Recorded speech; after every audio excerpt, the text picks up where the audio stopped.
ఏనుగులు, జింకలు మరియు అనేక ఇతర జంతువులు అడవులలో తిరుగుతూ కనిపించాయి.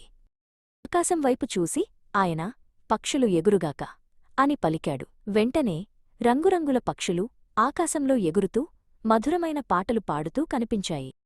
తరువాత ఆయన చిన్న చిన్న కీటకాలను సృష్టించాడు. తేనెటీగలు పువ్వుల నుండి తేనెను సేకరిస్తూ, సీతాకోకచిలుకలు గాలిలో నాట్యం చేస్తూ కనిపించాయి.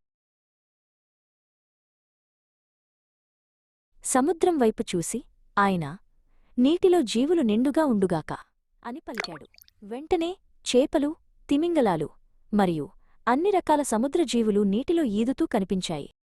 యేసు తాను సృష్టించిన ప్రతిదాన్ని చూశాడు.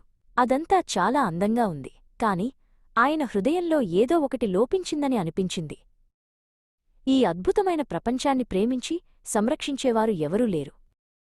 అప్పుడు యేసు నేలనుండి మట్టిని తీసుకుని తన స్వరూపంలో ఒక మనిషిని రూపొందించాడు.